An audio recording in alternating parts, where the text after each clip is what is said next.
கிராமத்தில் பள்ளியின் மேற்கூரை பெயர்ந்து விழுந்தது. மாற்றியிடம் கேட்டு பெற்றோர்கள் போராட்டம். திருச்சி மாவட்டம் முசிறி ஒன்றியம் பேரூர் கிராமத்தில் அரசு ஆதி திராவிட நல தொடக்க பள்ளி அமைந்துள்ளது. இந்த பள்ளியில் 24 சிறுவர்கள் 36 சிறுமியர்கள் உட்பட 60 பேர் பயின்று வருகின்றனர். 3 ஆசிரியர்கள் பள்ளியாகும். இன்று காலை சமையலறை சமைத்துக் கொண்டிருந்த போது மேற்கூரை பெயர்ந்து விழுந்துள்ளது. இதையடுத்து பெற்றோர்கள் தங்கள் குழந்தைகள் பள்ளிக்கு விடாமல் பள்ளிக்கு முன்பு அமர்ந்து போராட்டத்தில் ஈடுபட்டனர். அவர்களிடம் துறையூர் அரசு ஆதி திராவிட நலத்தணிய வட்டாட்சியர் ஆனந்த் பேச்சுவார்த்தை நடத்தினார். தங்கள் குழந்தைகளுக்கு பாதுகாப்பான கட்டிடம் வேண்டும், மேலும் அடிப்படை வசதிகள் செய்து தர வேண்டும் என கோரிக்கை விடுத்தனர். அந்த கட்டிடம் இடிக்க உத்தரவிட்டுள்ளது. மேலும் பிள்ளைகள் உயர்நிலை பள்ளி கட்டிடத்தில் படிக்க நடவடிக்கை எடுக்கப்பட்டுள்ளது என கூறியது. தங்களது கோரிக்கைகளுக்கு மாவட்ட ஆட்சியர் நேரில் வந்து தீர்வு காண வேண்டும் என கூறி தொடர்ந்து போராட்டத்தில் ஈடுபட்டு வருகின்றனர். இதனால் அங்கு பரபரப்பு ஏற்பட்டுள்ளது.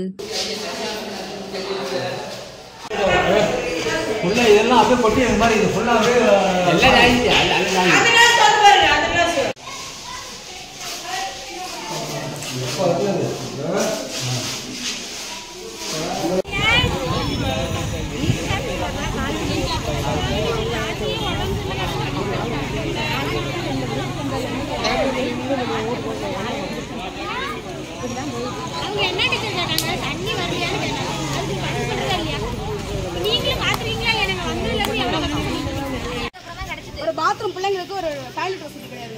அதை நாங்க கேட்டோம்னா பேரண்ட்ஸ் வந்து அவங்களுக்கு எதிரிங்க சார். முன்னாடி பாத்தீங்கன்னா இங்க இருக்கிற கட்டணம்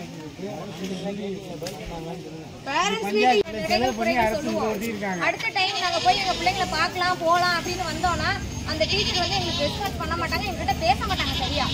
எங்க பிள்ளைங்களை ஒரு இடத்துல வச்சுருவாங்க.